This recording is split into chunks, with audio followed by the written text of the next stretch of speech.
Carlos আঞ্চলি এবং dangerous master mind এবং খেলার পলিসিকে কত তাড়াতাড়ি চেঞ্জ করে ফার্স্ট হাফে একটা স্টাইল খেলেছে, সেকেন্ড হাফে তার ডিফিকাল্ট স্টাইল খেলেছে, যেটা ফার্স্ট হাফে কিন্তু 29 মিনিটের মধ্যে জাপান গোল পেয়ে ব্রাজিলকে একটু কোণঠাসা এবং চাপে ফেলে দেয়। সেই জায়গা থেকে বের হতে গেলে হাফ টাইমের পরে যে প্ল্যানটা ছিল প্ল্যান 2 এবং 3 এবং দুটো চেঞ্জই কিন্তু যারা মাস্টার কি প্লেয়ার হিসেবে নেমেছে। বার্সেলোনা রিয়াল মাদ্রিদের ওদের একটা ক্লিয়ার আইডেন্টিটি আছে আর কি। ওই যে বার্সেলোনা স্পেশালি বার্সেলোনা তো টিকি টাকা খেলে, ওরা বল পাস করে খেলতে চায়। এটা হচ্ছে প্রবলেম। বাংলাদেশের প্রবলেমটা হচ্ছে ওদের ক্লিয়ার কোনো ফিলসফি নাই অথবা আইডেন্টিটি নাই। আমি হচ্ছে একাডেমি লেভেলে ওইটা পেলাম, আমি প্রফেশনাল লেভেলে পুরোপুরি জানি না, বাট আমার মনে হয় একাডেমি লেভেলে ওইটাই সমস্যা আর কি। দর্শক স্বাগত জানাচ্ছি ফিফা ওয়ার্ল্ড কাপ 2026 উপলক্ষে নিউজ 24 এর বিশেষ অনুষ্ঠান স্বজন সিপিভিসি প্রেজেন্টস বিশ্বকাপ উন্মাদনা পাওয়ার্ড বাই স্বজন মেটালে। আর এই পুরো আয়োজনে আপনাদের সাথে আছি আমি ফয়সাল মাহমুদ। আমার সাথে আজকে স্টুডিওতে আছেন বাংলাদেশের জাতীয় দলের সাবেক ফুটবলার মাহবুব রক্সি এবং ফুটবল ফ্যান আদ্রিয়ান আহমেদ। দুজনকেই স্বাগত বিশ্বকাপ উন্মাদনায়। হ্যালো। আমি আপনার কাছে আসবো, আদ্রিয়ান আহমেদ, আপনার কাছে আসবো। আপনি রিয়াল মাদ্রিদের দুবাইতে আপনি ক্যাম্প করেছেন ফুটবল, আপনি প্লেয়ারও বটে, ফুটবল ফ্যানও বটে। এই বিষয়গুলো নিয়ে কথা বলবো, তবে আমি প্রথমেই মাহবুব রক্সি আপনার কাছে আসতে চাই। নিশ্চয়ই ব্রাজিলের ম্যাচটি কালকে দেখেছেন? অবশ্যই, আসলে ব্রাজিলের ম্যাচ না দেখার অবকাশই নেই। যে ম্যাচে অনেক বেশি হাইপ ছিল এবং সবাই এটাকে একটা কম্পিটিটিভ ম্যাচ ধরেছে এবং এশিয়ার জায়ান্ট কিলার এবং বেস্ট টিম হলো জাপান, র্যাঙ্কিংও অনেক এগিয়ে এবং তাদের ফুটবলটা, তাদেরকে এশিয়ার ব্রাজিল বলা হয়। ব্রাজিলের সাথে তারা কি ম্যাচ খেলবে এবং আমাদের দেশে যে দর্শক আর্জেন্টিনা এবং ব্রাজিল যেভাবে ভাগ হয়ে থাকে, ওকে ধরে আর ওকে মারে, এরকম অবস্থা।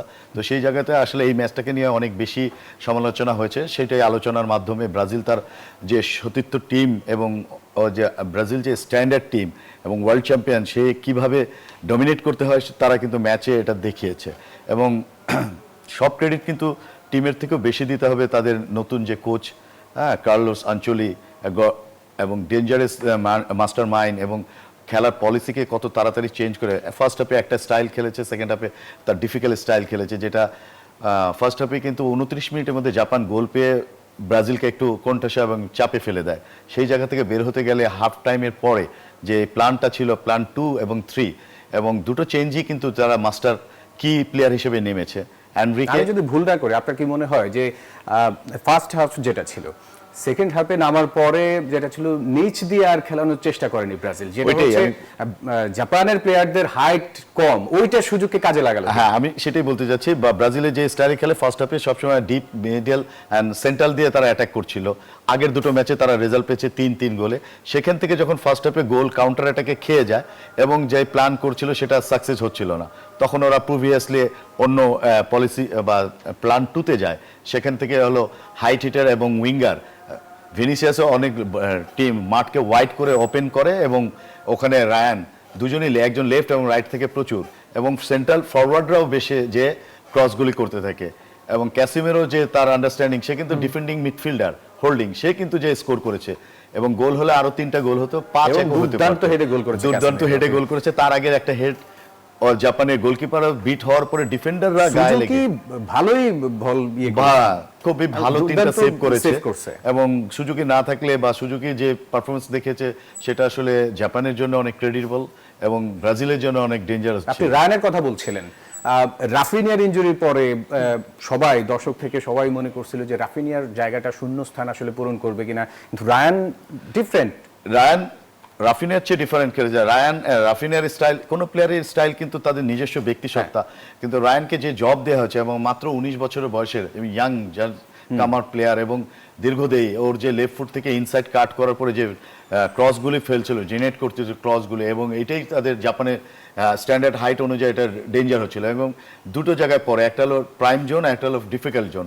তো ডিফিকাল্ট জোনে প্রথম দুটো প্রাইম জোনে পরে ওখানে যে গোলকিপার বারবারই ওটাকে ক্যাচ আউট করছিল, পরে যখন যায় তখন ওরা কিন্তু অনেক বাইরে খেলা হয়, আমরা যেটাকে ফার পোস্ট বলি, সেখানে ক্যাসিমেরো এত দুর্দান্ত হেড করে বলে প্রথম 1-1 গোলে সমতা আনে এবং তারপর থেকে যে প্রেশারটা দেয় এবং ব্রাজিল যে অল আউট ফুটবল খেলে এবং আমি যার কথা আবার বলছি, মার্টিনালি চেঞ্জিংয়ে নামা হয় এবং তাকে কোনো জায়গা থেকে নামিয়ে তাকে ভিতরে খেলানো হয়। মার্টিনালি কিন্তু একজন উইঙ্গার প্লেয়ার। হ্যাঁ, আসবো গ্যাব্রিয়েলের কথাও আপনার কাছে শুনবো। আমরা একটু আদ্রিয়ানের কাছে আসতে চাই।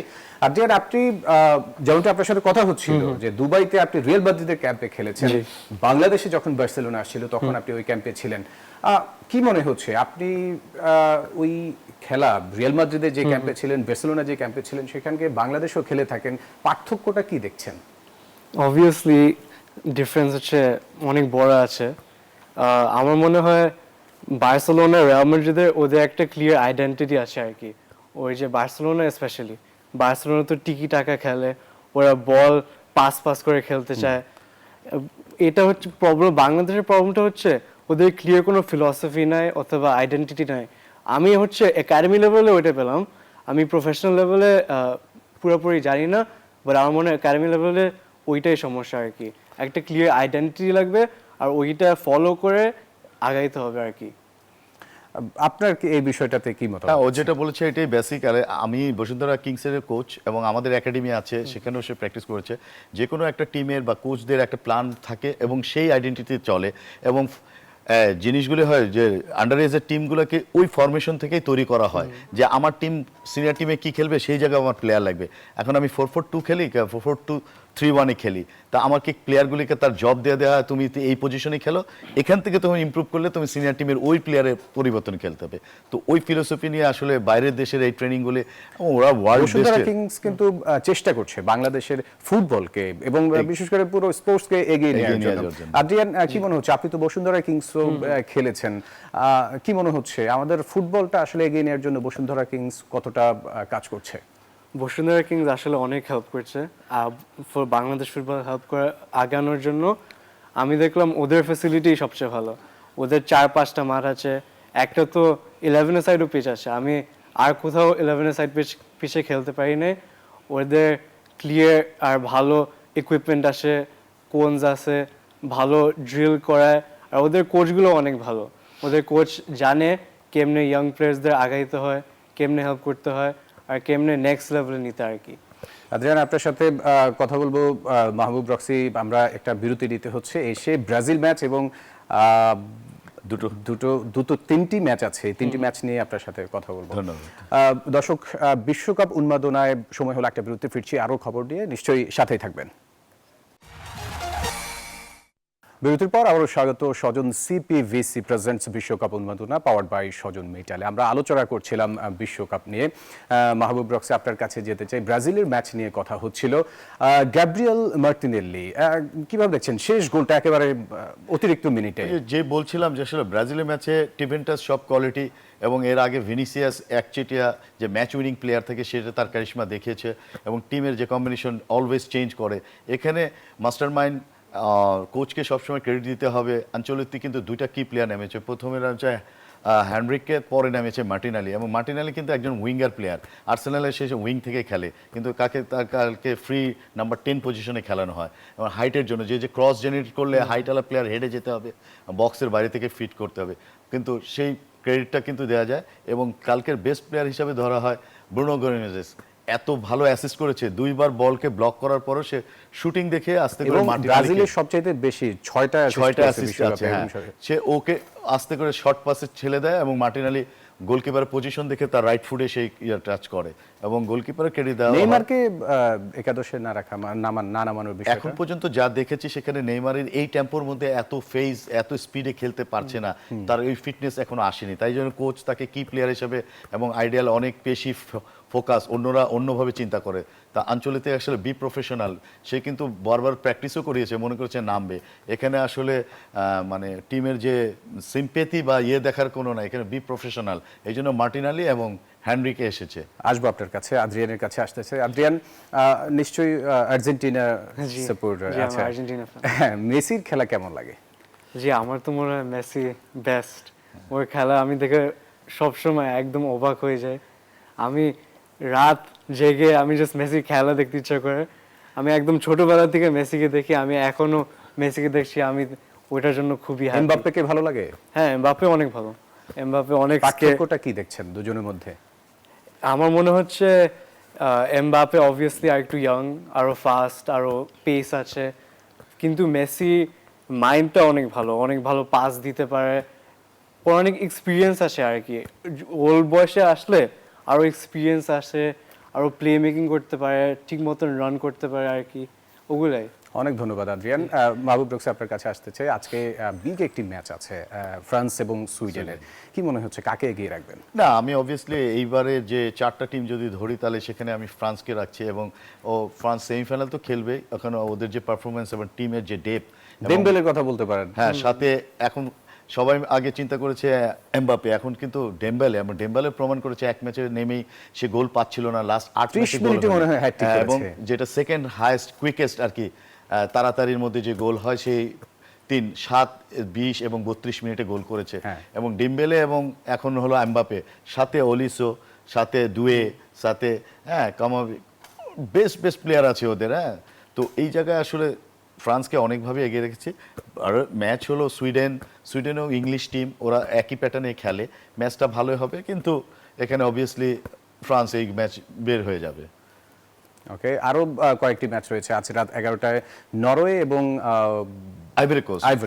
ওই ম্যাচটাকেও নরওয়ে কিন্তু এখানে আর্লিং হালান আছে, সেও হ্যাঁ। কিন্তু টপ স্কোরারের মধ্যে, এবং অবভিয়াসলি সে এখনো 4 গোল করে ফেলেছে, এবং তাকেও চিন্তা করা হয়। এবং লাস্ট এই লিগে যে ইউরোপিয়ান টাচ, এবং সে ম্যান সিটিতে খেলে, হাইয়েস্ট স্কোরার, এবং বাছাই পর্বে নরওয়ে কিন্তু অনেক বেটার পারফর্ম করেই এসছে। রক্সি ভাই, আপনার কাছে আরেকটা প্রশ্ন, এটা গুরুত্বপূর্ণ একটা প্রশ্ন রাখতে চাই। ব্রাজিল এবং আর্জেন্টিনার যে ব্রাজিল তো এখন 16-এ আছে, হ্যাঁ, আর্জেন্টিনার খেলা 4 তারিখে, কতটা মসৃণ তাদের দুই দলের পথ, কোনটা সহজ? না, মসৃণ আসলে না, ফুটবল ওই যে বলা হচ্ছে এখন, তাহলে মনে হচ্ছিল যে জার্মান এবং নেদারল্যান্ড ইজি যাবে, কিন্তু এখানে কত মসৃণের কিছু নাই, যাকে ছোট করে দেখা হচ্ছে তারাই কিন্তু বেটার ফুটবল খেলছে, তাদের হারানোর কিছু নাই, বড় টিমের এগেইনস্টে বেস্ট পারফর্ম করে। তো অবভিয়াসলি যেটা চিন্তা করেছে, দুটো ভাগ করা আছে এখানে, আর্জেন্টিনার জন্য টিমের মানে র্যাঙ্কিং একটু নিচের দিকে, আর ব্রাজিলের দিকে টাফ। এখন এরপরে যে নরওয়ে ভার্সেস আইভরি কোস্ট, আমরা নরওয়েকে এগিয়ে রাখছি, ওদিকে আবার ইংল্যান্ড। তো এই দুটো ম্যাচকে জেতার পরে ব্রাজিল ওখানে যাবে কোয়ার্টার ফাইনালে, আর আর্জেন্টিনা তার অবভিয়াসলি সবগুলি ম্যাচ যদি জিতে, তাদের সাথে একটা ফাইটিং ম্যাচ যদি চিন্তা করে, সেটা হলো কলম্বিয়া আছে, ওই ম্যাচের সাথে সেমিফাইনালের আগে তাদেরকে দেখা হবে সেমিফাইনালে। অনেক ধন্যবাদ। আদ্রিয়ান, আপনার কাছে আসতে চাই, আর্জেন্টিনা কি বিশ্বকাপ জিতবে এবার, কি মনে হচ্ছে আপনার? অবভিয়াসলি আমি চাচ্ছি যে আর্জেন্টিনা জিতে ব্যাক টু ব্যাক, ওরা অনেক ভালো অ্যাচিভমেন্ট হবে, কিন্তু ফ্রান্স হচ্ছে এবার অনেক স্ট্রং। ফ্রান্স লাস্ট টাইম ফাইনালে তো মনে আছে, এমবাপে 3টা গোল দিছে ফাইনালে, একটা হ্যাট্রিক, কিন্তু এবার এমবাপে ছাড়াও ডেম্বেলে আছে, ওলিসা আছে, ডুয়ে আছে, সো এই ফাইনালে হইতে পারে ফ্রান্স আর্জেন্টিনা আবার ফাইনাল হইতে পারে, কিন্তু এবার এমবাপে তো একা খেলতে পারে, একা খেলবে না, এখন ওর ডেম্বেলে আছে, ডেম্বেলেও গোল দিতে পারে, ওলিসে অনেক ভালো অ্যাসিস্ট দেয়, অনেক ভালো পাস দেয়, ওই পাস দিয়ে দেখবেন ডেম্বেলে গোল দিতে পারে, এমবাপে গোল দিতে পারে, তার জন্য আমি খুব ভয়ে আছি। আমার মনে হয় বিষয়টা কি দেখছেন, গোল্ডেন বুট নাকি গোল্ডেন বল, কোনটা? মেসি, আমার সোফার মেসি তো লিডিং আছে, লাস্ট টাইম এমবাপে জিতেছে, কারণ এমবাপে আরো বেশি গোল দিয়েছে, আর মেসি গোল্ডেন বল জিতেছিল। এবার আমার মনে হয় মেসি আরো গোল দিবে, আর এমবাপে গোল্ডেন বল পাবে। অনেক ধন্যবাদ আদ্রিয়ান আহমেদ এবং মাহবুব রক্সি, আপনাদের দুজনকেই আমাদের স্টুডিওতে উপস্থিত হওয়ার জন্য। দর্শক, স্বজন সিপিভিসি প্রেজেন্টস বিশ্বকাপ উন্মাদনা পাওয়ার্ড বাই স্বজন মেইটালে আজকে এখন এই পর্যন্তই, দেখা হবে আগামীকাল একই সময়ে, সে পর্যন্ত ভালো থাকবেন, আল্লাহ হাফেজ।